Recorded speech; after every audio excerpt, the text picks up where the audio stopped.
As the US and Canada moved into the 1980s, the fear of moral corruption was beginning to take root in the collective imagination of both populations. Media began a blitz of stories and in-depth reports of events that had anything to do with the perceived master of all things evil, Satan. Police and authorities were keen to latch on to any sign of satanic or occult influence in cases that involved murder or suicide, as the public became more and more convinced that signs of Satan worship were hidden in almost every facet of life and was especially a threat to the young, impressionable minds of children. The stage was set for a sweeping moral panic.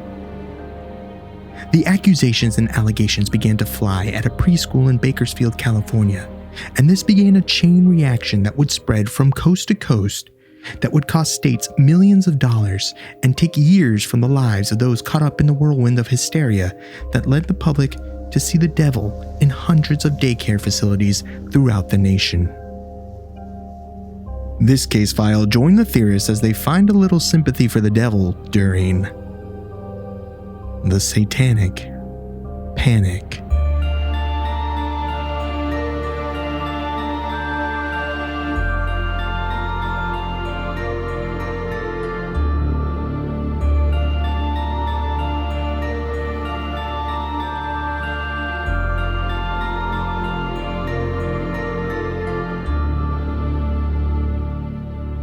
Welcome to Alien Theorist Theorizing, Case File 189, Satanic Panic.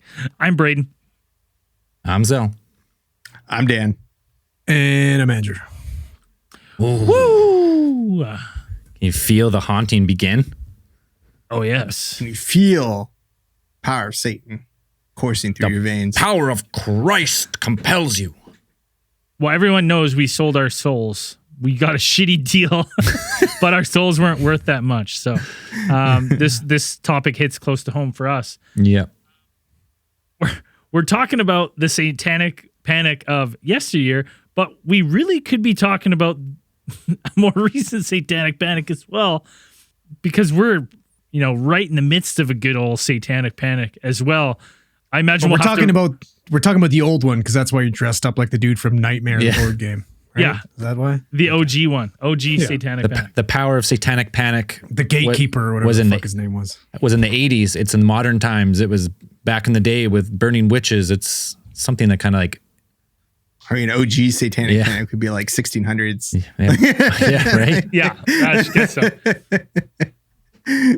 Well, it's like, if you think about now, we had, we were talking about it before the show, we had, what's that guy's name again? Lil Nas with the Call Me What You Want, his blood Nikes, with his real human, a drop of real human blood in the soul. Scientifically proven to make you run faster. And, every religious person was losing their fucking minds on that, and the mark of the beast in the COVID vaccines. It's a bad time to fear Satan. It's a great time to hail Satan. He's on top right now. It seems like. Yeah, he's on top. I mean, if that means getting your vaccine and COVID fucking off, then hail Satan. Let's fucking do it. Hail Satan. Let's do it, baby. I get a jab tomorrow, actually. How did you get your jab so soon? I fucking signed up a while ago, and then I got a text. 4,000 years old? It takes about 20 doses, I heard they said. So okay. Yeah, did you sign up on the elderly list? Yeah. I don't Extra know. elderly. I guess I'm important. My studio that's closed. It's because they saw you and they're like, this dude definitely looks sickly. This guy's got some comorbidities or something. Let's get him in. This guy's a liability, man. We can't have him in the ICU. Yeah, no. Anyways, Satanic Panic, we're going with the version from about 40 years ago. Mm-hmm. So we're talking gross. Forgot 80s or 40 years ago. Early 80s. Yeah, we're fuckboys. We're getting old. Yeah, we are getting old. God boys. Damn. Happens to everybody. Woof. Sad. I'm like, and I'd like to say I'm aging like a fine wine, but I'm more like a old cheese that's been left in the back of the fridge. Left out of the fridge. out of the wrapper. Yeah. Once the hair is gone completely, you're good though, because then you don't change for the longest time. Yeah. Those bald guys look the same when they're fucking bald guy at 40 looks exact same when he's 60. Right? So you got to get past that hurdle first and then you're laughing. Silver lining. I was actually going to maybe shave my head before I come down for pod week, actually. I usually shave my head in the summer. There you go. Do it. Keep I'll do it for you. Come here and I'll shave your head and we can play the song from like Righteous fucking Brothers. Oh, maybe I should. Melody. No. I'll shave your head for you. Well, I think I should shave in. Oh, my love. No. I got a better idea. I'm going to shave in some fjord hair. We'll leave some really long, thin strands that I can wet down. Oh my God, dude. A long fucking mohawk is what you need. That's really like slops down. Yeah. Really thin, and then some stragglers and stuff. Like we'll get some good fjord hair going. Well, I'll do that for the pod I'll do that for the live stream of D&D during pod week. Do it for the whole week. Fuck that. Come on, I can walk around. I guess I can wear a hat. Yeah, no, fine. No hat. More on Braden's greasy hairdos at pod week coming up in after hours. I can't fucking wait. It's got to be long enough to have a little bit of a pony too. My hair's not that long. It's not long enough. All right, let's get back into Satanic Panic. What are we talking about here? Talking about the Satanic Panic, which began initially, probably if you wanted to put a date on it, in the spring of 1983. So this entire event began when one parent accused a staff member of the McMartin preschool, which is located in Manhattan Beach, California, of sexual abuse of her son. Now, what was do you know the allegations of that? Like, did the son just tell the mom? That's what I couldn't find out. I was interested in that. So the name of the parent was Judy Johnson. And apparently, if you go deeper into it, Judy Johnson was a recently divorced, also known alcoholic.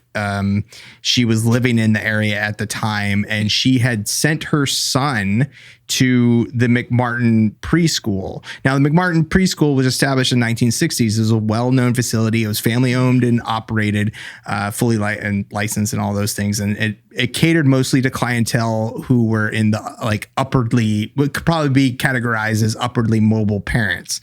But this place is often packed. What does that mean? But it's obviously not as credible as the recent divorcee drunk lady, right? What's the like that's what's upwardly mobile parents mean? So they could walk? Well, no, yeah. Gypsies. Upwardly mobile, they're gypsies. That's a nice way of calling them gypsies. Right. So the back in the Vagabonds? 1980s. Yeah, gypsies. Is that what we're talking about tramps, here? and thieves. No. Sherrod sang it all about quite. it to you. Whores in low life stand. Are you genuinely asking, or are you just? I don't know what upwardly mobile parents means. So like upwardly mobile in the sense that in like economic status. So you had people who were back then in the 1980s. It was becoming the whole kind of movement of really like double earning families. Yeah. So you had both the mother and the father working at the same time. And so that precipitated the need for daycare, full-time daycare. Now, the McMartin preschool was a well-known kind of establishment in this neighborhood at the time and often had no openings. Judy Johnson dropped her kid off at the McMartin preschool with no reservation. She had not registered her son with the school. He wasn't even on the list. Just fucking, she left him on the stoop and fucking knocked and ran away. Pretty much. Got confused with the fire department. She's trying to get rid of him. Well, she left him there because she had to go to work. And so she went to go work and she left her son there. The story kind of goes that the staff felt bad for the kid because you can't just, if they're in childcare, you can't just leave the kid sitting there. What are you going to do? Send him home? Dude, send him away? That's a great move by Judy Johnson. That's a genius level move. Because they're not going to leave the kid outside. It's going to look bad on the daycare. So they ended up getting the kid registered. They ended up taking the kid in, and he had spent like months at the school itself, at the preschool daycare facility. And at one point, he came home with what Judy Johnson, I guess, I'm not 100% sure. I don't think it's really well known about how she kind of found out, but I guess, or whether how it happened. But Judy Johnson said that he came home one day with a reddened anus. A reddened like anus. an irritation, like So irritated, diaper rash. perhaps something like that. Okay. Right. Cool. And so she took him to, at first, initially, one medical examiner, like took him for a medical examination. They said there was nothing unusual. They couldn't find any sign of anything. It wasn't anything really unusual about the case. She took this to be that he was being abused. She took this as a sign, like went straight like 0 to 100. Like he is being abused at this school, sexually abused at this daycare facility. How old is this kid? He was at the time. Oh, I didn't write it down right at the time, but not very old. This is preschool. Okay. Yeah, he's like 3 or 4 years old. 3 or 4. Okay. Yeah. So she takes him to, she calls the cops, tries to get the cops to investigate or do something. They can't really find anything. They're like, there's nothing really we can do. She's still incensed about it. And so she ends up taking the son to a second physician. And this second physician, according to reports, didn't really find anything, but also decided to kind of err on the side of caution. Like it could and then be. claim, and she took this to being there was evidence of abuse. Because the second physician said, yeah, maybe something happened. Told her what she wanted to hear almost. Pretty much. Seems like. But with the gravity of that though, like that's fucking crazy. Like even when you tell her what you want to hear, do you send him for further tests? Like how, I don't want to get too into this because I'm like, you got to examine the certain areas to know it. Like how, here's the thing. This is, he could have been like this. It could have been one of those things where she's like pressing him and she's like, was he assaulted? And he's like, I don't really know. There's not really evidence of that. She goes, could it be possible? And he's like, maybe. Well, according to the gravity of maybe. Yes. Well, according to reports, she pressed him situation. about this. Like she pressed him, the child, about what happened to him. She asked him, like, did they touch you at the school? Did they do something to you? And he said, no. Initially he was all negative, like, no. And then she said, like, have they ever done anything to you? Did they give you any injections? Because she had she had observed him playing doctor with his brother, his smaller brother, trying to take care of him and stuff like that, trying to just be a doctor. And then she's like, did they give you any injections or anything that a doctor would do? And then the son apparently gave indication that the only thing that they had done maybe was take his temperature. And she took it with a thermometer, and she took this to mean that the thermometer meant like anally an anal thermometer. Okay. Yeah. Maybe. I mean, that's old what school. other kind of thermometer? How else are you supposed to get a temperature? oh, Jesus. Jesus. well, not back in the 80s. Like That's the old school way for thermometer. So she took the thermometer to mean one of the daycare workers' penises. So. Sure. So there's the allegation. She brings it to with no proof. Like no proof. Allegation. Bring it to police. This kid could have absolutely had a fucking SkyTrain station lava fucking episode like Braden. Just burned himself. You know what I mean? Like, yeah, like we're jumping to fucking major conclusions here. And so she takes this evidence that she feels she has gathered, and she takes this to the police, and the police decide, well, okay, we have enough here to kind of perhaps maybe that this should warrant investigation. So they're going to ask questions regardless. They're not just going to go. Yeah. They're not going to go, send her on her way. Right. Like, so they're like, okay, so maybe we should ask some questions about what's going on. So the police decide that it is the most effective way to do this would be to canvass the neighborhood around the McMaster preschool. And they would sent out letters asking parents to question their children and see if they had any reports of sexual abuse at the McMartin preschool. oh, Well, because you can just see how this shit can spread like wildfire, because like there's nothing in this world more innocent and beloved than a child. Mm-hmm. These are your kids. And like the minute anyone floats the idea of a diddler, like fucking diddlers, we gotta fucking figure this out. We gotta find out. Grab your fucking pitchforks, grab your fucking torches. Let's fucking go. Like they're like shaking the 0 to kid. 100. Did they touch you? Did they touch you? You're like all scared. You're probably like, oh, okay, yeah. Like kids are freaking out. And you guys are absolutely right. So it is just, to me now, it seems a lot really crazy because it's like if you 100% wanted, intentionally wanted to start a panic, this is how you would do it. You would ask parents for evidence of sexual abuse, because then the parents would take that immediately to mean, oh, there's sexual abuse going on at this daycare. They wouldn't be investigating it if they didn't have something, basically, right? So you have, in the subsequent weeks, like you have outraged parents who are, rightfully so concerned for their children. Yep. Whether or not that it is warranted is another question, but it's just like they are worried about their kids, as any parent would be. And so these parents go and question their children, and perhaps their children, some of them don't give them anything. They say, no, what are you guys talking about? And then these parents would go and they would meet with each other and then get each other worked up even more. And then they would question their children again. And then they would they would take small little, admissions and things like this. And then this pretty much, they would take this to mean that there was, widespread abuse occurring at this preschool. Well, it's tough when you ask a kid questions. I mean, kids, that's a hard question to ask a kid because they don't know what it is, right? I can't convince my kid not to shit his pants. You know what I mean? And he's not that fucking younger than these kids. Like, I can't explain to him, like, that goes in here, not in your pants. It's a lot less fucking comfortable to do it in your pants. And he'd just laugh at me and do it. He'll be like scrunching his face and be like, what are you doing? Don't do that. And he's just like, I'm doing it. And there's nothing you can do about it. So, yeah. So the hysteria starts, all the families start questioning their kids collectively almost. So just by sheer volume and like amount of times you ask that question, eventually they start hearing stuff that leads them to believe that there's other cases.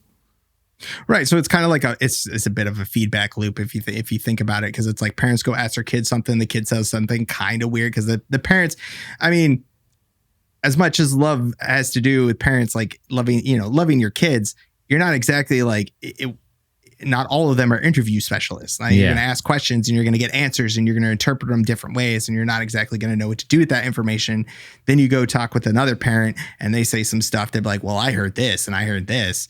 And then, it's just a huge gossip explosion of what's going on. Now, a few into this investigation that was going, because the police were still doing this, the police decided to bring in a nonprofit organization. They decided to bring them in to consult, the Children's International Institute, or CII, which I think now is actually, they've changed their name to Children's International Incorporated, I think is what their current name is. And they had experience with dealing with sexual abuse cases in the past. So the police thought this was a good idea to bring them in to try to do this. And they assigned social workers to come in and interview these children for details on the abuse. So now during the investigation, interview or interrogate, I'll say interview. The police allowed some of these social workers, who were, some of them not 100% on the level. They're not the fact that they were trying to do anything or intentionally trying to do things, but perhaps some of them were not as trained as you would probably want people to do, or experience as they want. The police actually brought in one of their unlicensed psychotherapist named Key McFarlane to conduct examinations of the almost 400 children who attended that daycare. Now, McFarlane is actually known for one of the first people to use anatomically correct dolls. And that for these kinds of interviews. Like, we talking about dolls with P's and G's, like the whole thing. Right. So it's one of those things, like, who hasn't seen like a scene from a movie or a TV show? They take out the doll and like, where did they touch you? Yeah. Right. That's what was happening. This is one of the first, like big cases that utilize that technique. Yeah, it's sweet. Your kid's getting the birds and the bees talk by psychotherapist Key McFarlane with his sex dolls. What's the difference between like a psychotherapist and just like a psychiatrist? One's crazy. I don't think. Like, I never heard psychotherapist. I right off the top of my head, I am not sure Yeah, you'd have to look it I never up. heard that. Psychotherapist. And it says he's like an unlicensed psychotherapist, doesn't it? Like he wasn't actually, it's not an accredited title, or at least he wasn't accredited. Yeah, I'd have to look more into it, but as far as I found, like there's this caveat under Key McFarland that he was unlicensed psychotherapist. Whether his license had lapsed or perhaps like something like that, or perhaps he just never got it, I'm not 100% sure. So psychotherapists use talk therapy to treat their patients for emotional problems. Stress, stress, depression, anxiety, insomnia, addiction, bipolar. Okay. Yeah. But he's unlicensed psychotherapist. Right. So of the 400 children that he interviewed, he ended up getting the results of about 321 counts of child abuse that were leveled against 7 of the daycare staff members by 41 children of the children. I can only imagine the fucking outrage once like all the parents, I would be even just me, I'd be like, let's burn the place down with every single one of them in it. All of them. Do it now. Guilty in public opinion instantly. Like, doesn't matter. That would happen later. The McMartin preschool would end up being burnt to the ground at one point. Yeah, it did get burnt down later. That's horrible. Why are we laughing? But some of these stories that these kids that came out from these kids, now you'd be like, oh, okay. You know, maybe these kids were saying like, oh, the daycare, the daycare employees were abusing us. They were touching us inappropriately. They were making us do weird things. You know, that stuff was part of it, but also you get these stories that came out from the children that were took to be actual, you know, solid evidence of some sort of strange, satanically tinged, or in some cases fully satanic rituals going on. You had testimonies, or some of these kids, like from their interviews, there was mention of I'm gonna go into the full list right here. All right, let's get into the list. Ingestion of bodily excrements and human flesh, digging up and mutilation of corpses, sacrificing infants, orgies with daycare providers, wearing costumes as devils or witches in the classroom, tunnels under the daycare, tunnels under the daycare. So sorry, this is still orgies. So orgies in tunnels under the daycare, orgies at car washes, orgies at mansions and in airplanes, cemeteries, gourmet food stores, local gyms, churches, and in one case at least, probably in hot air balloons. How? Hold on. These are fucking 3 to 5 year olds. Like, have any of you guys had a conversation with a 3 to 5 year old? It's nonsense. It's fucking gibberish. 90% fucking gibberish. You're like, that is way too fucking detailed. Like that. I don't understand. Honestly, that all comes from Confession of the Kids, all those places. Yes. How does a kid know what a fucking orgy is? Hey, at listen, 3 to 5? you know I blame the parents. Why does your kid why is orgy in a 5-year-old's lexicon? That is fucked. Hey, it's not though. It's not. This is what happened. Yes, it is. Key the McFarland shit apple didn't fall far from the shit tree. All Key right? McFarland sitting there with the kid, and the kid's fucking speaking gibberish, and he's writing it down, and he's going, "Oh, mutilation." And the kid's just speaking gibberish, not even making any sense. And Key McFarland's just like, oh, or another orgy. Whoa. I don't believe these kids were saying the orgy. Oh, we had, there's no way.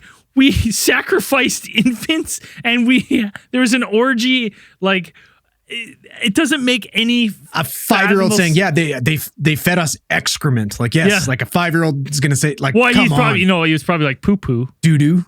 Yeah, doo doo, baby. Okay, the orgies are one thing, but also the digging up and mutilation of corpses. Like what the fuck? They brought the kids to the cemetery. Dig to the ditches, man. Wait, during the day, like the kids drop them off at preschool. They go trip. They go down to the cemetery, all holding hands, walking down to the cemetery.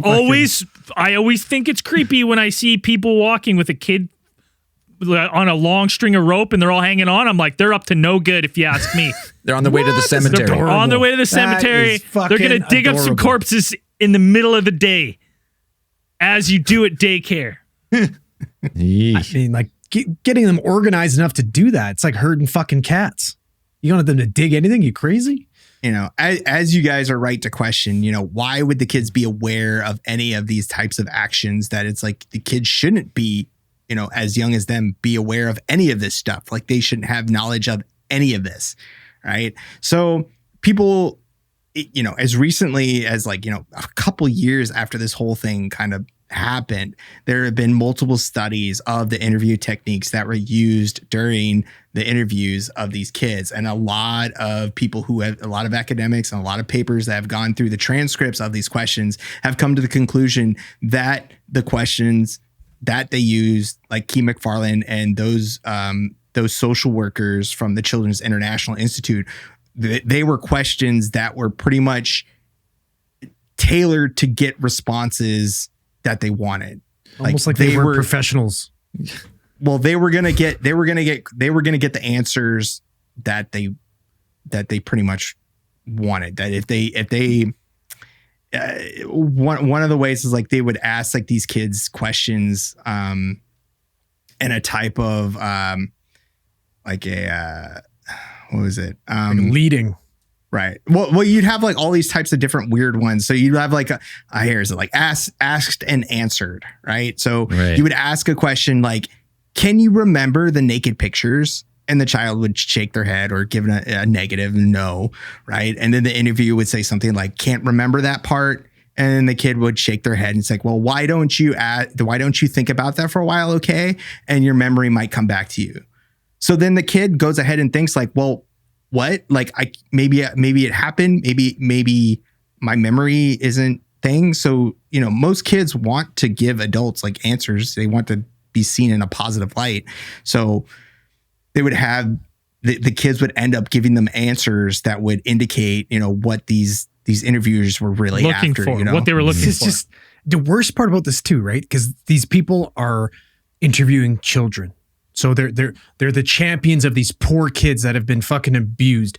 So all this bullshit they're doing is completely cloaked in fucking sanctimony, right? Like they're doing the right thing because they're fighting for these children, yet they're fucking ruining people's lives. Like, so fucked. They ask all those questions like that starts with just the preschool, but in the end, don't they end up getting like convictions on like babysitters and coaches, neighbors, like a whole bunch of people? Well, not even convictions, but they had accusations leveled at people outside of the McMaster preschool. So you had, babysitters, soccer coaches, neighbors, own parents, town of diddlers everywhere. One of the best ones was the actual town's mayor's wife, who apparently owned a station wagon, and then they said that she carried around dead fetuses in the back of her station wagon. And then even members of the Anaheim Angels baseball team were roped into it. Like, how does she get her hands on all these fetuses? Rolling up in the abortion clinic, being like, "You done with that? Can I take that?" So the Satanic Panic was not like a 1 year off thing. This lasted for years. So even into, I think they kind of put the range of this whole thing up until 1992. You could still make arguments that it's still technically kind of going on. But in 1986, a Los Angeles Times reporter, just shortly a couple years after this, it's 3 years after the initial kind of stuff started rolling, actually revealed a poll of Los Angeles County residents that showed that 80% of the people asked in the poll believed that all 7 of the McMartin preschool staff that were brought in were guilty. You're guilty in the court of public opinion as soon as you're involved with anything to do with diddling. So if you're accused, even though can't substantiate the claim, as soon as you're accused, like everyone's just that's how you now are viewed. Yeah. Like it's hard to come back from that one. Of all crimes, that's the one that if you're accused of, even if you were completely innocent and you get roped in, that's the one that's the hardest to come back from. So of the 5 criminal cases, or of the total of 7 criminal cases that were laying out, like that went to, 5 of them were thrown out for lack of evidence. And the only 2 to go to trial, the actual trial, were Raymond Buckey and his grandmother Peggy. Jesus.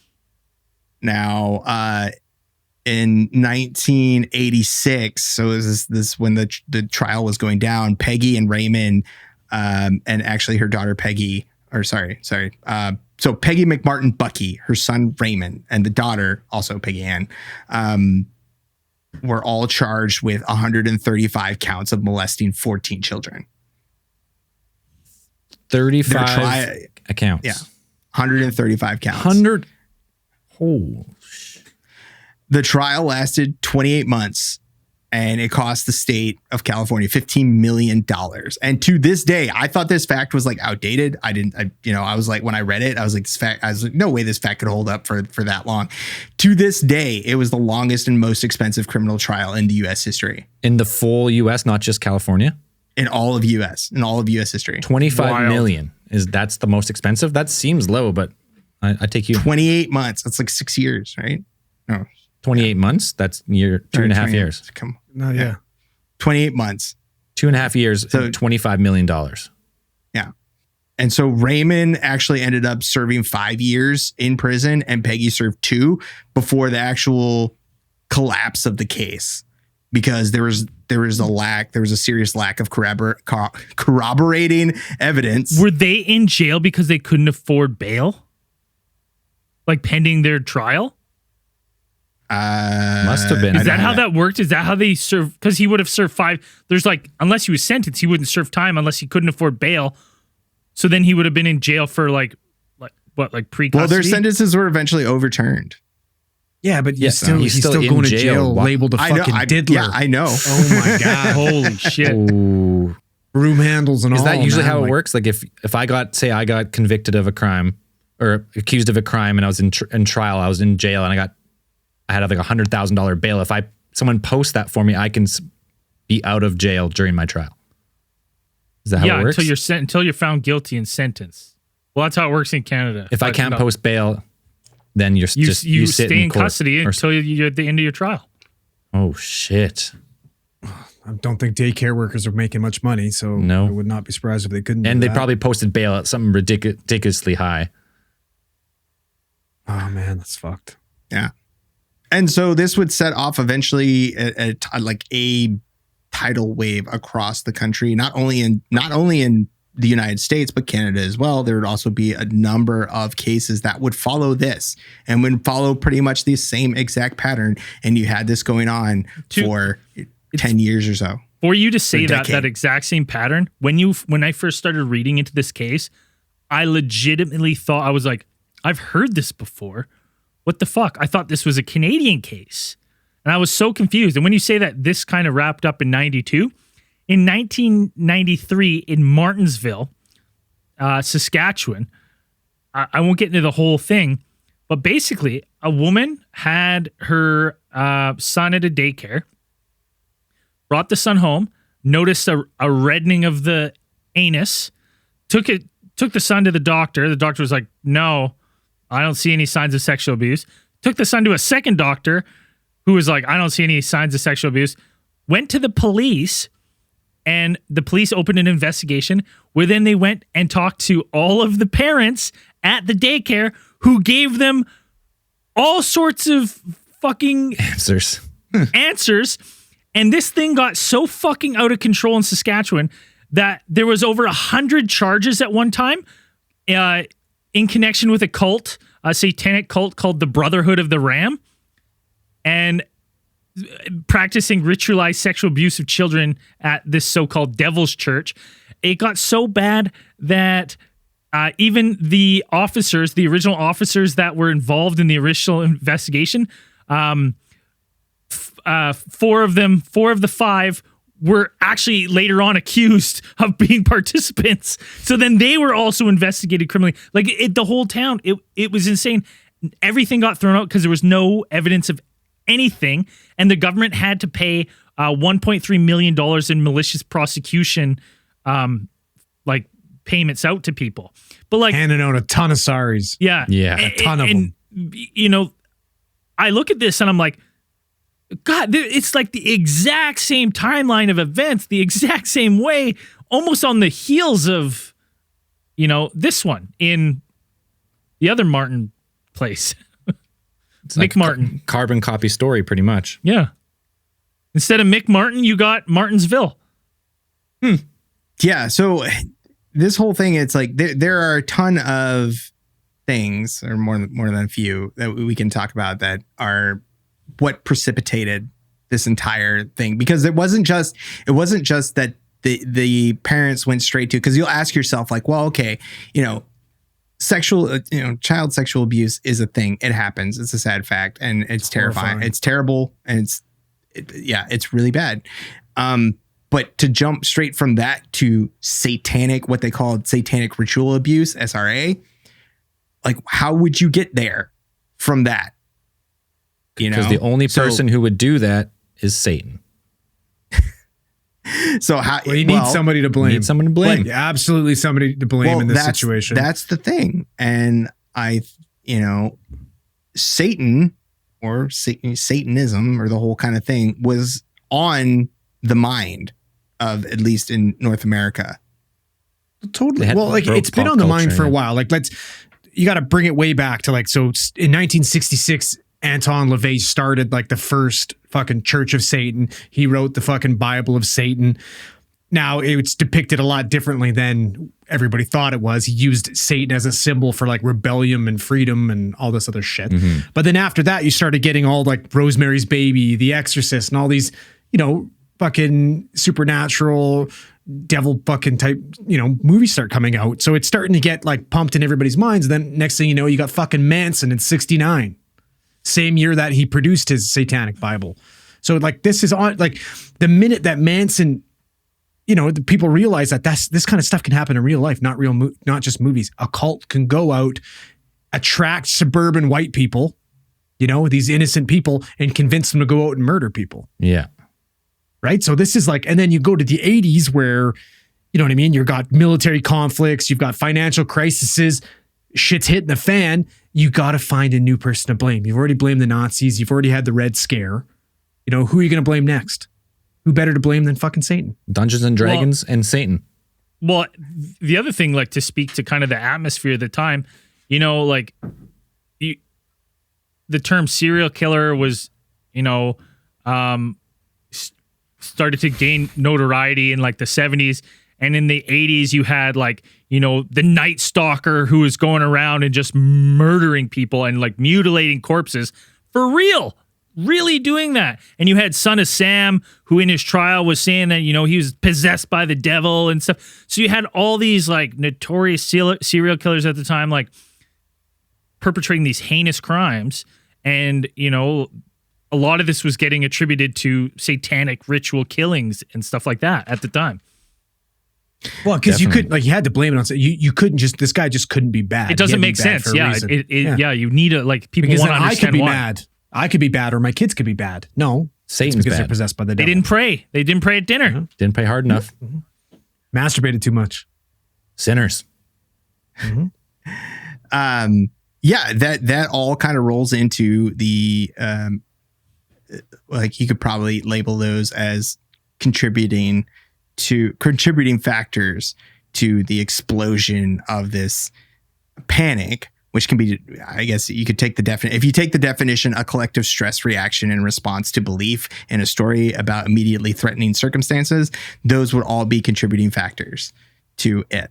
So you had the proliferation, and you could say popularization of serial killers, of Satan as this evil force that is permeating or corrupting the social fabric of the United States and Canada. But there was not only that, but in 1980 you had a very fresh there's a very fresh book that was published that gave real credence to kind of like it gave people who read it, and it became like a kind of a phenomenon. But do we want to take a break before we talk about it, or do we want to keep going? I was going to say, my glass is empty. Let's take a quick break and we'll be right back. I hate God.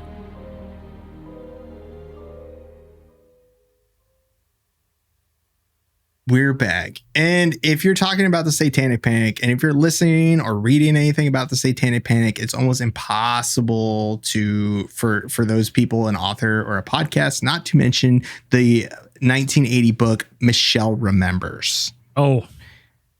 So Michelle Remembers was a book that was that was submitted as a biographical account of memories that were recovered by Canadian psychiatric patient Michelle Smith about memories that she had from childhood of ritual abuse that she had suffered.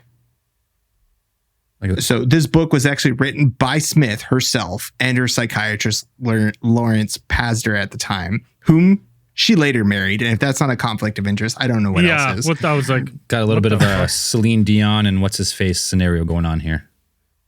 And or something like that, isn't it? You know, marry the manager, marry the psychiatrist, marry your... I think marry the psychiatrist is worse. Yeah, I would Smith agree. detailed the abuse that she had experienced at the hands of her mother and other members of a satanic cult during the mid 1950s in British Columbia. Now, Pazder originally had been treating Smith for depression following a miscarriage, and he claimed to have helped Smith to resurface these memories by using hypnotic regression, which we have talked about. You know, Betty and Barney Hill case, we've talked about it many times. It's not Dr. Sprinkle. It's not credible. Plain and fucking if it's simple. not Dr. Sprinkle, then why would you even try it? I'll waste your time. Well, and just to give anyone here listening that's not from Canada, or you are from Canada, on Vancouver Island, even since I've been here, it's talked about how Victoria, BC is like a satanic capital of the world. With nukes. And why people think that, I believe, is when you go, well, there is a satanic church there, but just about every single building in like the old part of downtown, like everywhere you look, has like Masonic symbols and stuff on the architecture and like built upon. So I think that's where that gives it a lot of credence when people think that. That's probably why you moved there, isn't it? Yeah. Shut the fuck up. It's almost like the Masons built half of Victoria. Yeah, almost. Oh shit! With underground tunnels. Connecting. And nukes. Isn't that Nanaimo with the nukes? It's all coming together. Yeah, Nanaimo's the nuclear-free city. No nukes. No nuclear weapons. Says so on the sign. That's exactly what a city would say if it did have nukes. Well, that's what I'm like. So what, do I assume if a city doesn't have that sign, they have nukes? Yes. Every city's got nukes. So the book actually ended up earning Pazder and Smith more than $340,000 in its pretty much skyrocketing success, just in hardcover and paperback rights alone. And a lot of people who have talked about this, it became a phenomenon. Like it nailed a lot of stuff, and it gave people almost reason to suspect your neighbors. Like, it's suspected that, this depiction of ritual abuse that happened and just, could be anybody. Could be anyone. If it could happen in your family, could be your neighbors, could be your, extended family, could be anybody. Your co-host. Right? Your co-host who lives suspiciously near the satanic capital of Canada. In 1989, almost 10 years after the actual publication of the book, Oprah Winfrey had Smith on as a guest on her show alongside another guest, Laurel Rose Wilson, who's the author of another book which depicted satanic ritual abuse, which was also submitted as a survival memoir, or labeled as a survival memoir. Yeah. And so, and Pazder went on, such popular news interview shows such as 2020. He was on ABC News's 2020 in the May of 1985, and that's a wild ride. First off, that's a wild ride. That 2020. It was a multi-part series. I sent the guys while I was doing my research. I found a clip from the 2020, which is called The Devil Worshippers. So if you want to look it up on YouTube, it's 2020, The Devil Worshippers. I specifically cited part number 3, which I always thought was pretty much the best part. Because this one specifically lists out the satanic clues that you should look for if you are trying to find the Satanists in your neighborhood. So number one, coffins. What is it? Coffins. Just like coffins. A coffin you got one on your deck, or they got one in their backyard. Or they have, if you're out they there, have had, you've got a cough, Satan worshippers. or coffin. Oh, coffins. Anyone with a cough, Satan worshiper. If you have slept in a COVID coffin or and you've been Satan in a parallels coffin. are ridiculous Yeah, here. getting out of control. Two. Well, hold on. With the coffins, they Oh. said with the coffins, it's like, well, they use these because they make the children lay in the coffins with the bodies. And it's just like this weird older woman, and I'm like, I don't believe anything this woman's telling me on this show right now. I was like, what? This doesn't make any sense. They just lay in the coffin and then Sounds like a fucking Satanist over here trying to like displace fucking suspicion. I'm sure it doesn't make sense, pal. That robe gives them away instantly. Two, paraphernalia. Paraphernalia, anything that indicated any type of, indication of some sort of satanic intention. So it could be pentagrams, could be could be, black candles, could be Spooky robes. Elaborate goblets or things like that. It's really, that. You got one of those. Satanic clue number 3, kidnapping. yeah. You get caught that's kidnapping. Something you look for and you find everywhere. Like, Listen, well, this guy's been kidnapping for a while. I wasn't going to say anything, but now that you mention it. My neighbor's Kidnapping. a kidnapper. I know he worships Satan. I see him kidnapping all the neighbors' kids.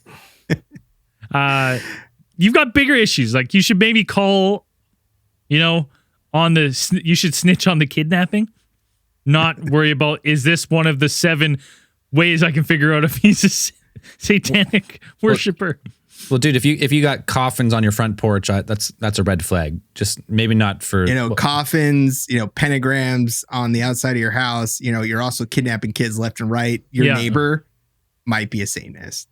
Also, number 4, sexual abuse, because of course you can't have Satanism without sexual abuse. They kind of go hand in hand, according to some people. Yeah, some people that are involved with the church, ironically enough. But that's the best part of this whole situation. It's like the first stories we have of babies being consumed and kidnapped for the devil were fucking in the ancient Roman times, and they were said about fucking Christians. Right? Yeah, like Christianity was an early religion then, and they were an easy scapegoat. So that's what you do to scare people away from Christians and Christianity. Yeah, and then the Christians eventually said it about the Catholics. Exactly. Oh, no. Flip the script. Yeah. It's just, I don't know. It's just ridiculous. So It's like that old Spider-Man meme where both the Spider-Mans are pointing at each other. Yeah. Like Andrew said, eating babies. So number 5, satanic clue, cannibalism. So, if they're eating people. So don't go to any of your neighbors' houses for a dinner party, because you just never know. And then number 6 was cremation, because that's how you get rid of the evidence. The best part about 2020, the best part of the 2020 thing, that interview, is they say cremation, and then it pans to the girl and she goes, and that's why they probably haven't found any evidence or any bodies. Yeah. There's a part in there where the narrator says, they list out all these clues and they say none of this has been proven. Yeah, but Just comes out and says none of this has been definitively proven. We'll continue to get to the bottom of it. I'm like, what? Bottom of what? And as more cases come forward, as more evidence is found, it will confirm these claims or whatever. They have this old hobo looking guy. He points to his wrist, which you can't see because it's fucking 360 grainy YouTube video, and he goes, this little scar here is where my friends used to drain my blood for the rituals. We'd mix it in a wine glass with the urine, drink it 4 times a year for the ceremonies. And then just pans away from him like, no, go back to that guy. I want more of that guy. So you kind of had this. Now, I guess you could kind of put this into the when, or you would kind of point to this fact as a definitive end to the Satanic Panic was in 1992, when the United States Department of Justice actually published a monograph, which is a long essay about a singular subject. And it was for actual investigators which was written by Kenneth Lanning, who is a supervisory special agent with the FBI's Behavioral Science Unit in Quantico, Virginia. And this one systematically debunked claims of ritualistic occult abuse in the United States. So it only took them like 10 years to get to it. Right. And so like a little background on Kenneth Lanning. Kenneth Lanning, like his role was actually as a case consultant for hundreds of cases that were said to have involved satanic ritual abuse. And some of them were not in the United States at all. So he like globally, he was kind of just the kind of clearinghouse, or he saw himself as the clearinghouse of all these cases. So he went through all of these reports. He went through all of these case reports about satanic cases, which people claimed that this, SRA, satanic ritual abuse, was part of the case. So Lanning published this report, which critically examined a lot of these definitions of Satanism. And what he found was like a lot of the definitions that people use to describe Satanism were really fluid. Right. So you could not only the people, but also the law enforcement agencies that were investigating them. So not only like, state. What do you mean? It's super easy. You don't like it. It's Satan. Right. Right. Black or white. You don't like it. KFC French fries, Satan.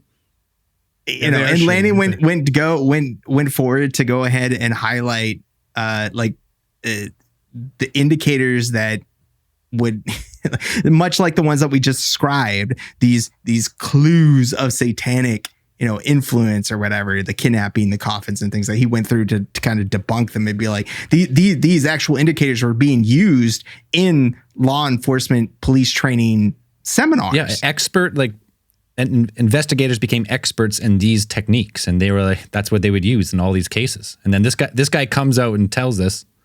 Yeah, you'd have cops busting in the doors and being like, this guy likes heavy metal music. This dude plays Dungeons and Dragons. Suspect. Automatic SRA. Okay, like heavy metal music. Okay, yeah, they use the devil symbolism and a whole bunch of stuff. And then okay, and then Dungeons and Dragons, it's a role-playing board game. I never understood how that got lumped in just because they use Dungeons wizardry and Dragons uses a lot shit. of stuff. Well, you can't have a warlock without making a pact with a demon. So I guess. You got, Dungeons and Dragons does deal with some, demons and devils. Yeah, but you're always you're always killing them, Right. You're always getting rid of them. It's just the fact that you're interacting with them on some level, it's kind of like. It actually brings joy to my soul that someone might listen to us one day playing Dungeons and Dragons and go, believe we're Satanists. Listen, these people were so upset with Dungeons and Dragons, they created a coalition called BAD, Bothered About Dungeons and Dragons.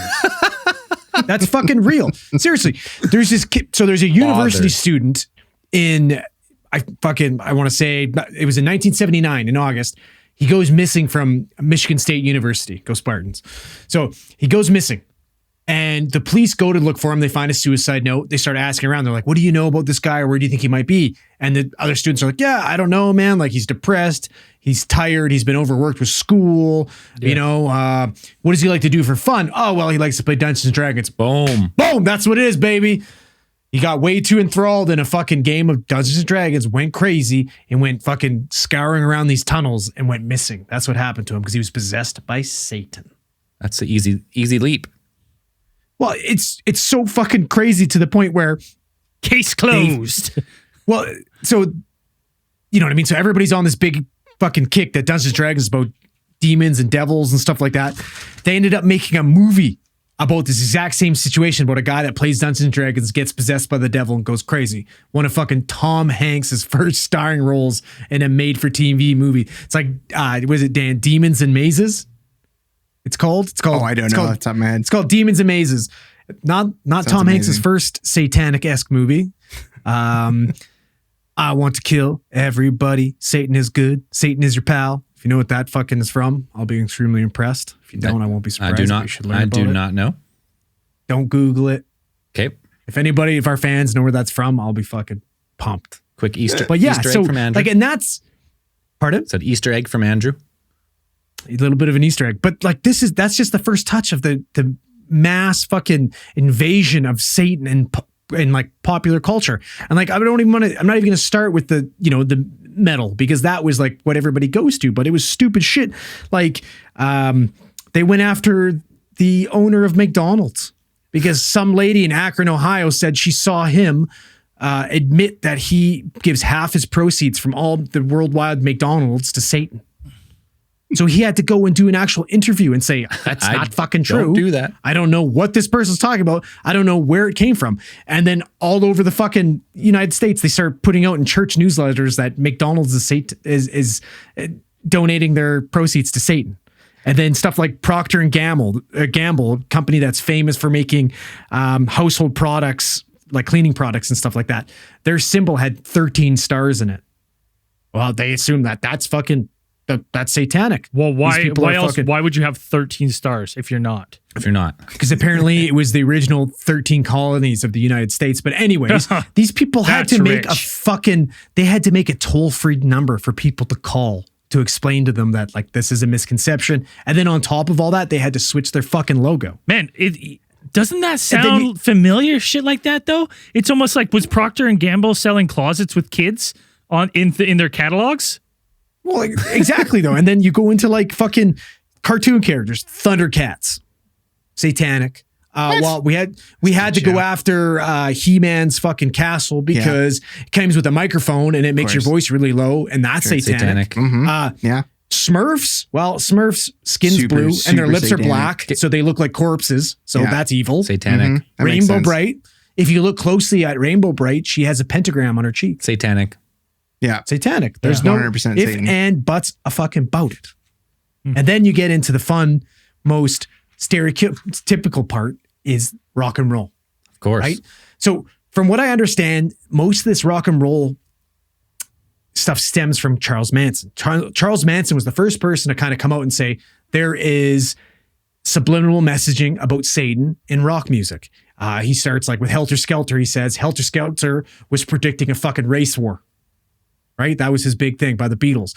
And, you know, there was a little bit of truth because there were bands like the Beatles that did what they called was backmasking, where they did put lyrics in songs that when you played backwards, you could understand them. So this fucking started planting a seed in everybody's mind. So everybody started playing rock albums backwards and started hearing things or thinking they were hearing things, right? Right. And which like there's a perfectly reasonable explanation for that. It's called pareidolia. And basically the human brain has a tendency to try and make and search out patterns, right? So you show them something that doesn't make any sense and you instantly want to make a fucking pattern of it. You want to turn it into a symbol or a face or an image or a word that doesn't make sense. You're instantly trying to make it make sense. So these kids are playing these albums backwards and you know, oh, that kind of sounds like this because they're trying to search out. Like that's just your brain's natural tendency to try and do that. Well, I mean, Zeppelin's known on their album cover like Zozo, you know? Well, we all know Jimmy Page is a little bit of a fucking shady dude, but that being said, there is no proof. Like it got to the point so badly that these two kids in the fucking 80s went on a drinking binge and decided to make a suicide pact and fucking kill themselves. One kid died. The other kid was not successful, but had life-altering injuries.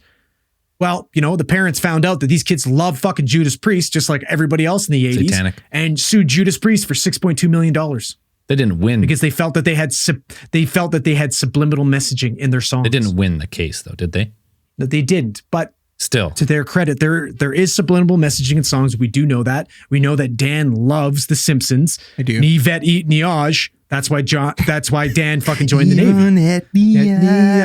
Wait, so he's a huge fucking party posse guy. What's even yet Nijash? Join the Navy. You got to do your homework, pal. Oh, it's join the Navy backwards. Oh, is that how they got you? That's party posse. That's how they got me. That's how they got him. So they got me. It works. Scientific proof it works. Are you saying that in Stairway to Heaven it doesn't say, "Oh, here's to my sweet Satan"? It says join the Navy. Here's my sweet Satan. Join the Navy. Devil. Yeah. Oh, they say join the Whose Navy. power is Satan? In the first part.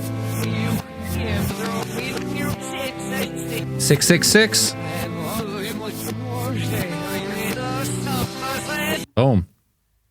I mean, they did it with Zeppelin, they did it with the Rolling Stones, they did it with like it's again mentioned the Beatles again. But then you get to some good ones. So it's not just satanic. Sometimes though, I got to play one more because sometimes they just turn out to be awesome.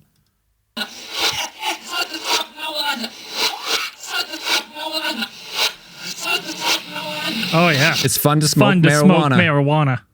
So they're not all satanic. I mean, I guess no, that's a lie. I guess because marijuana satanic. Dude, that's the devil's cabbage. Right there. Yeah, that's my bad. That is the devil's cabbage, man. And look at our world. Everyone's smoking it now. Yeah, everyone's satanic. Everywhere you look. Yeah, I mean, because you can go looking in that. Yeah, the Satanic Panic spread across North America. These are some of the bigger cases, but like I'm sure every state, every province, every region had some type of form of like local Satanic Panic. It might not ended up in, a 2-year court case, but that spread across, and it spread quickly, and it took a long time to subside. So I don't think it's completely subsided, dude. Like no, it's growing up in the 90s. It's changed. I wasn't allowed. I would try to wear my Metallica shirts and stuff like that. My mom would always be like, "That's evil. That's satanic. Don't wear that. That's awful. Take it off." Like that shit is still around within the religious communities, and it's exhausting. We're seeing it right now. We're literally living in a satanic panic right now. There's people who think the vaccine is the mark of the beast. Bill Gates is the new devil. Is that what we're saying? Yeah. Are we saying that here first? Is Bill Gates even involved like in manufacturing in the vaccines or? I think he administers every one. Is he? Yeah, I think so too. Does he own all the vaccine companies? He's got perfect control of them all. It only makes sense, and we do know now that he got divorced because he was riding on Epstein's plane all the time and trying to give everybody microchips, and it's just not a good scene, man. Okay, let's do final thoughts. I'll give a quick one first. I mean, Satanic Panic. People always try and blame something, as we said. Like you need someone to blame, and in this, like. Child abuse, whether it be physical, sexual, or verbal, that's real stuff, and that's terrible and has to be stamped out. But to just like put it in the, like when they put it in the news and like they pretty much created this panic out of hysteria, right? And like for me, it's like this is not the first time it's happened. It's happening again now. It's happened throughout history, like vilifying the devil or Satan, whoever Satan may be. But yeah, I mean, in the end, all these cases, a lot of them got overturned. I think there's still a handful of people in jail, and they'll just never get out because they don't have representation. Like they'll just be in there, serve their sentence, never go out. So I think it was just, first of all, I think it was bad police work to like. I'm not an expert detective by any means, but you look back and you see them just go public with this notion that there could be pedophiles at this one thing, and they'll allow the parents to pretty much make the story up with their kids. I think it was just a mishandled situation that seems to be human nature in general, right? We're always looking for the enemy, someone to blame. So that's what I think. Child trafficking is a real thing, and that's a whole different topic. And like that is still going on today. And there is real terrible child exploitations going on in the world, but it's not just the Satanic Panic was not handled correctly. No, I couldn't agree more with you. I think it was manipulated. Like I go back, like when I was doing my research, I found something I thought was really cool with that, to touch back on that Anton LaVey guy, the founder of the Church of Satan, supposedly. And he had this he had 9 satanic statements, which were in the Satanic Bible, and basically says Satan has been the best friend the church has ever had because he's basically kept them in business for the last so ever years. It's true. And you look at it, and then like in my brain, I think they manipulated the situations like this fucking daycare, ridiculous situation that they had, and manipulated to use it as an attack on counterculture. Like this to me, the Satanic Panic is like today's cancel culture. We don't like this. We don't like rock and roll music. We don't like these fucking cartoons. We don't like Dungeons and Dragons because it's going away from these normal traditions and our routines, and things are changing, and we don't like that. So we're going to stamp all this stuff with a Satan symbol and fucking banish it and get rid of it. And then the church uses it. Like as soon as this stuff started popping off, we started getting Christian contemporary music, Christian cartoons, Christian comics, and all this shit. Because, people still need entertainment, and they want to be able to watch something that's approved by the church. And this is approved by the church. So this is okay. So they use it to their benefit. And I honestly think this is just basically a fucking genius marketing. One of the first forms of fucking cancel culture. Honestly, I I like do. that. Like it's It's thought. crazy to me to think that this 10 years of, investigations and all this money stems from one drunk lady. Right. Part of me wondered Who if was, just to add to that, she had a history of alcoholism. Later, she was institutionalized at a mental hospital, and she ended up dying of liver failure due to years of alcoholism.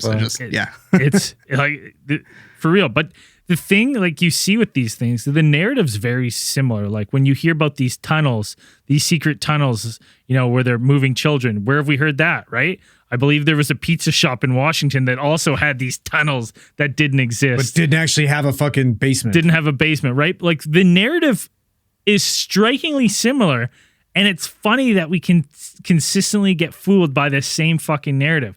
Now, the thing about this, like that I hate to say with these cases is that like when I was like reading up on it, it's like, you read the things about the child abuse and that happens. It's real. Like it's terrible. It's a terrible thing. It happens. I read about these people using children to lure other children. That happens. It's terrible. It happens. Right. Then you start to look at like, in society, we see these secret societies like that are there's tiny grains of truth. But this like wraps all those things that are on the brink, like pushes them all together. And is like, this is why it's all together. But it's like each one of those things separately, it's like, yes, it happens. There are weird secret societies that do weird fucking shit, right? We've talked about Bohemian Grove and their fucking weird stuff there, right? Skull and Bones, there's tons of these weird kind of fringe things that you like to, give imaginary, like these wild ideas about and you hear, and then all these other things happen. But to me, it's like this just wrangled all these things into one and not very well. And people ran with it because all of it had a little bit grains of truth because these things happen individually, separately. Did I think there was like a widespread satanic cult running out of a daycare, digging up bodies in the daylight? Like, no, I didn't. I don't believe that. But it's like, you look at some of the stuff that happens, like, got Epstein's Island. It's kind of a weird one, right? Like, so you get nuggets of truth. You get nuggets of truth, these things. But I think this was a little bit of mass hysteria. A little bit. Thinking that this stuff is happening under your nose in your neighborhood. Your neighbors may be involved. Like it was one of those things that it drummed up business for everyone. The church, media, it was a hot button topic. And it was selling papers. So if it's selling papers, you keep printing it. And I think we've learned that kind of shit does more bad than good. And I think a lot of people's lives were hurt from this. And it's funny because we say it ended in 92, but then it picked right up in Canada in 93, like huge province-wide investigation, getting like the exact same thing unfolded. It's crazy to me, but I think it's just all these things wrapped in one, but there is unfortunately some grains of truth to each part of the stories. Dan, take us home. So if you zoom out on this period of time, you have to really look at a number of sociologists and psychologists have kind of taken a critical look at this time and how society was developing as a whole. So a lot of academics will go ahead and look at this time and they'll see a very definite separation, which had originally had been a definite separation up to this point of what is known as like the covenantal and contractual social spheres of society at that point. So covenantal being the family. So your obligations to your family, your kids, your parents, all of that thing. And then the contractual, which would be your obligations to work, labor, market economy. So these two spheres had been separate up to this point. There had been a very solid kind of definition between the two. But when you move into the 80s, you had this kind of, there was a bit more strain from the economy that was placed within the covenantal sphere, which ended up precipitating a movement that made female participation in the market economy more appealing and more accessible. You had more women wanting to enter into the workforce, and the labor economy, market economy was making that more appealing. Like, you should go out and work. There should be two parent earners. Two parent earner families is the way to be successful. That was made as kind of like an appealing situation, is the way that we should be. So now these economic strains would end up affecting the families in such a way that daycare became a necessity, because your extended family, your sister, your sister-in-law, your brother, your brother-in-law, they couldn't take care of your kids anymore. Your baby boomers, your mom and dad, like, who were still working at this point, they weren't retired. Everybody was still working. And so with all of your extended family being motivated to participate in this labor market, you had people unable to provide childcare. You had nobody to ensure like the proper socialization of your children. So this made child daycare a necessity to North American society at the time. Well, right? Isn't that's where the term latchkey kid comes from, is it not? Yeah. Like the kids that come home to no parents at home because they're both working. Right. And so unfortunately, up to that point, I turned out fine. Right. Me too. Well, yeah, right. And a couple of kids, a couple of years before that point, you had these deep cuts in federal funding for public care centers, because those did exist. Public child care centers, just like they do now. You had public child care centers, and with these deep cuts in funding, this ended up, the consequences were inevitably you had rising costs to parents, you had overcrowded facilities, and you had staff that were underpaid. So you had these facilities, and then at that point also you had this kind of this media blitz. So to Braden's point and everybody else's point that the media is complicit in some of this, or is a major contributing factor, is definitely, I would see that as 100% correct, because they were showing these facilities that were overcrowded and whatever. So it made kind of you had to put more pressure on the family unit to like take care of their kids, to be more critical of these facilities that were taking care of their children. So now you have these parents facing a dilemma, which they had to weigh economic success, both parents going out and earning money, providing a stable economic environment for their kid to grow up in, versus the proper socialization of their children. And which do you choose? Right? The Satan school. Satan. Right. So you have the parents like are facing this extra stress. And so when, the perfect kind of storm, like you have this kind of sentiment bubbling underneath the surface, coming to a boil, but nothing really can set it off until you get this, right? This gave the parents, you could say that this whole thing, the Michelle remembers, this whole thing, this phenomenon that happened, gave the parents a focus and a reason to be critical of these, where to place their anger at a system. They weren't really sure, because it's really hard to blame an economic system, to lay it on that, like you can't just be like, well, it's the economic system, at least back then. Right. You can't just be like, lay all your troubles at the reasons, like we designed this system. It has been, propagated throughout our society. Like these problems are a lot more complicated than Satan. Right. Satan gave them a focus. It gave them a reason, or it gave them, this is a place to put our rage. It's much more difficult to go forth and find out and criticize the economic system that is being propagated in your society, versus that's evil. That's Satan. I know that's wrong. Right. Mm-hmm. Well said. So if you zoom out and you look at it from that lens, the sociocultural lens, I think you find that, it is one of those things that you had the system was putting pressure on the parents, but they didn't know where to put their anger and to put their outrage. But once you bring morality into the thing, and this kind of, our kids are in trouble, and are in the clutches of evil that we know is evil. I'm a big fan of it's usually if the simplest explanation is usually it. And after listening to your explanation, I believe there was satanic pedophiles running that childcare facility. Simpler. Case in point. It's way easier for me to believe in all this. It's way exactly. It's way easier to be like Satan is evil. Yeah. And they're doing things. And my kid mentioned something about You're using a lot of $10 words, my friend. Satan did it. Yeah. So say, big words. And then you can go ahead and say that Satan did it. And then it's what do you want? Big words or Satan did it? It's not rocket appliances, boys. Satan sucks. Satan did it. Satan did it.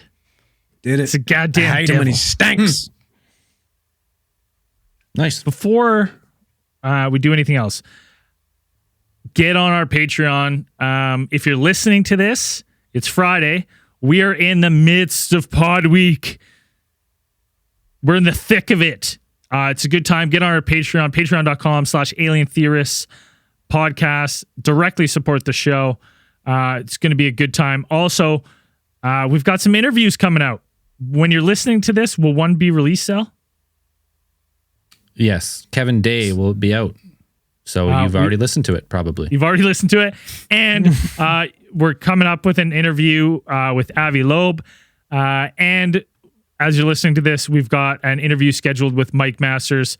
They're going to be super interesting. So you're going to want to head to our patreon.com/Alien Theorists podcast to get on that. Why don't we fire up the randomatron here? Whoa, why do I always two forget. buttons? Whoa. There's two buttons went on. There we go. New one Whoa. here? That sounds Yeah, good. you're That sounds good. Woo. Best it's ever sounded.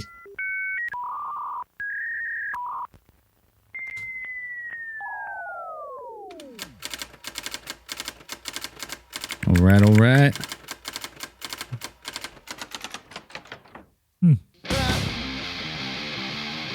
Oh, shit. Some Satan music. Heavy metal. This is satanic. One day we're just gonna find like the call of the mongers, like a whatever, and just play that. I think we should just do that. What is I don't even know what a mongoose sounds like. Sounds just like this. No. Right here. That's the sound of a mongoose, baby. Happened to a friend of mine. Yeah. So at the beginning of these things, obviously, it sounds stupid if I don't say it in first person. So I'm going to say it in first person because got to make it sound good. It's not rocket appliances. So this particular event takes place in let's say like an interior town, kind of deserty type climate. Small city, kind of maybe like a vacation town too. Tourist town. Think like that kind of thing. Tourist town. Maybe like Makes sense. Penticton? Kind of, yeah. A lot like Penticton. Okay. A little bit more of like a drive-through town than Penticton, but Oh, whatever. yeah. Anyways. Yeah. So, this particular call comes in mid-afternoon. No big deal. Comes in. Neighbor reports loud yelling and banging. Knocked on door, no response. So those type of calls, we usually get dispatch code 3 because we don't really know what's going on. It sounds pretty suspicious. What's code 3? And we What's need to code go 3? there quickly, code 3, and check that shit out. What's code 3 though? Lights and sirens. Go. Make yourself known on the way. It's just emergency. Get there as fast as you Right, can. gotcha. We got code 2 and code 3. So we take this call, particular code 3. We know this address quite well. It's pretty close to the downtown core. It's low-income housing. It's usually where Satanists. a lot of people who hail Satan and smoke meth live. You're under the Do a lot of poverty different line. types of drugs. This is probably where you're living, unfortunately. So the downtrodden. Oh, I was going to say you support whatnot. Satan, but So we respond to this place. The fire department's coming. We get it announced on the way. Dispatch is like, fire department's going to be delayed. There's a 3-alarm fucking fire. 4-alarm, whatever the hell it is, whatever those guys do to justify their fucking hefty paychecks. Anyways, fire department's fucking tied up. So we show up, bang on the door, no response. Thinking I might have to Chuck Norris this fucking door down. Hope I don't, because we have to pay for it. Luckily, it's unlocked. Go in, house is disheveled. Doesn't look like anybody's been there in a while. There's rotten food on the tables. There's dust.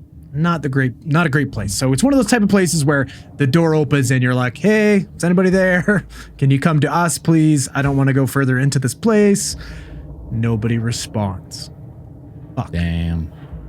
So getting ready to do a preliminary sweep. A lot of these situations, you fear for the worst. All of these calls, you'll end up finding a dead body, that type of stuff. So you're already preparing yourself.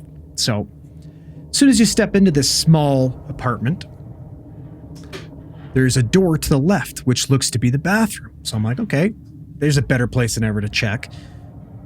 Twist the doorknob, go to open, and right away it's a thud. Thud.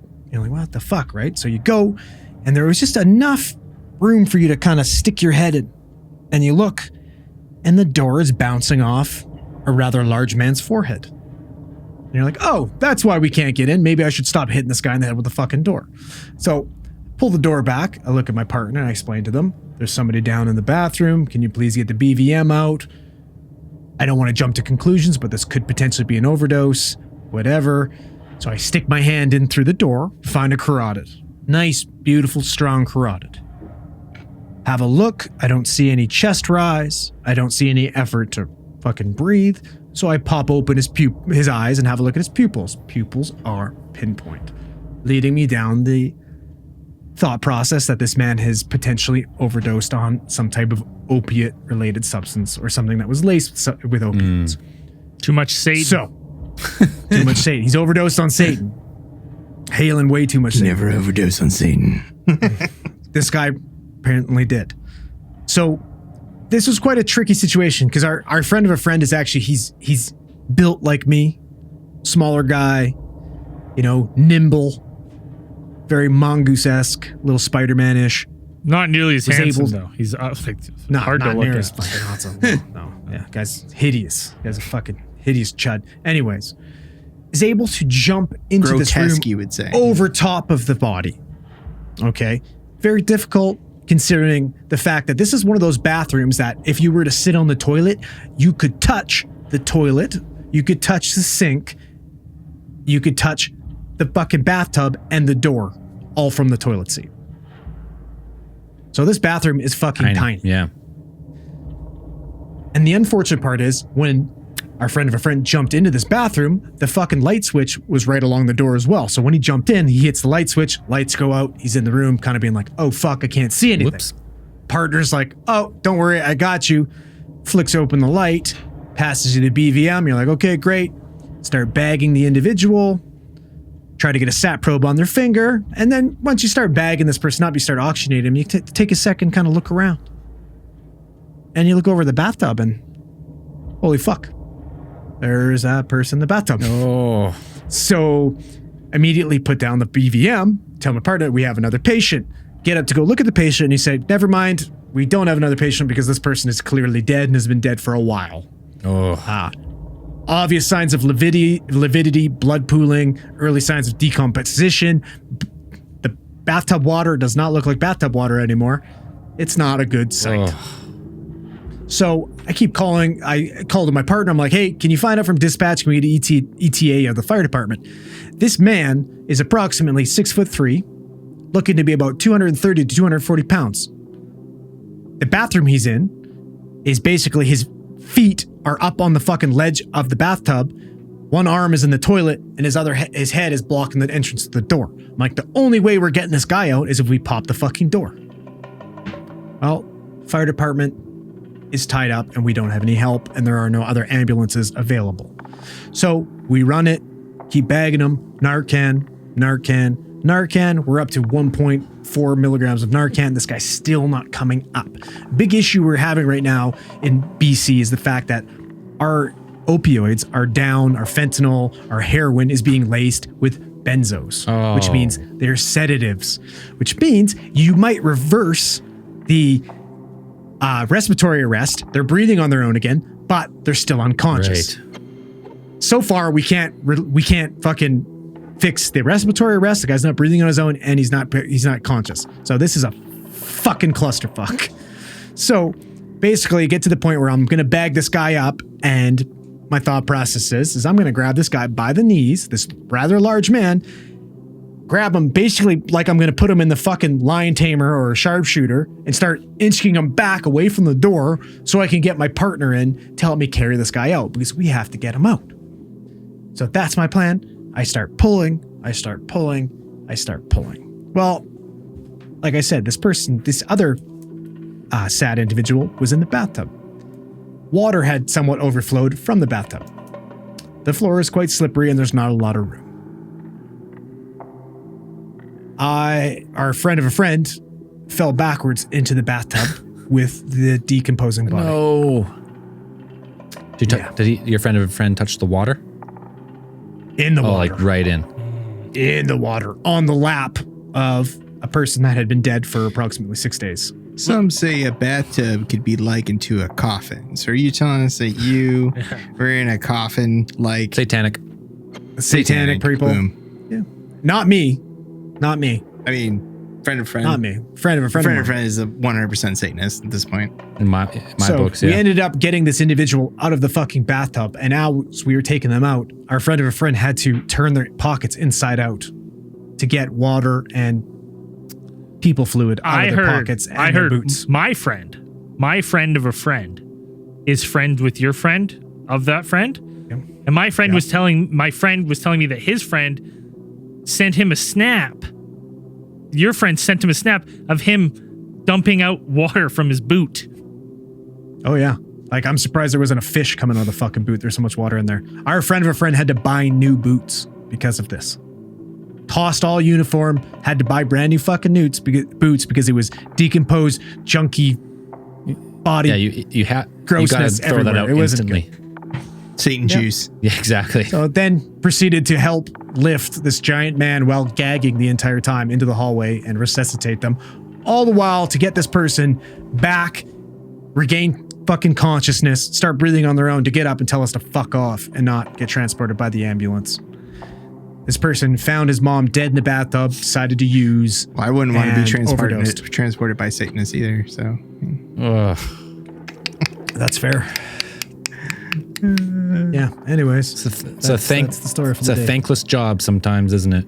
I heard your friend of a friend now has scoliosis of the spine, basically. Our friend of a friend is probably going to be off work for a bit because he's got a pretty extensive back injury from hauling fucking Shrek. It was a lot, unconscious. a lot of dead weight, out of the fucking bathroom. a lot of dead weight hunched over. Like crazy. No matter how much weight you can lift, when it's in the human body form that's unconscious, it's fucking weight. It's gross. Just, dude, it's sweaty, fucking grossness that there's nothing good to, like it's, oh man, it's awful. Anyways, yeah, there you go. whoa, there you go. There you go. Oh, no, thank you. There you go. There you go. There you go. All right, let's shout out our theorite of the week there, Andrew. Yes. Yeah. Just 1 second here. I got it pulled up. It is Jericho Tonkin. Jericho with his Tonkin. phenomenal choice for our next future pod trip. Oh, yeah. Yeah. To the fucking moon, Alice. To the moon. That's goals. Took our I'm not going to space, Jericho. I appreciate it. It's a cool picture. I'm not going to space. Too scary. took our picture of us at Chicken Too Pizza. scary. Way too Put scary. us in space.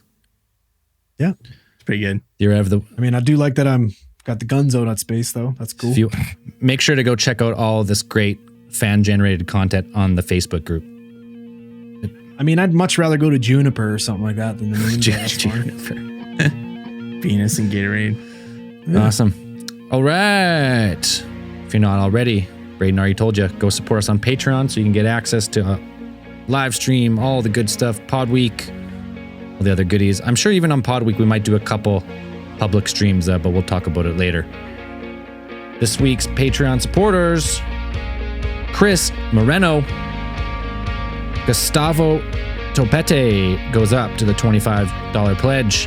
Woo! Nick Collins, Summer Price, a full year pledge by Patrick Meyer. Nice. Rumple Foreskin goes up to the $25 pledge as well. Fantastic. Adam Miller, Thomas Evan, Tara, Dylan Wells, Zdeno. and a full year pledge by Vegeta Steals Yo Girl. That's a good He name. would. And he would do it. He would.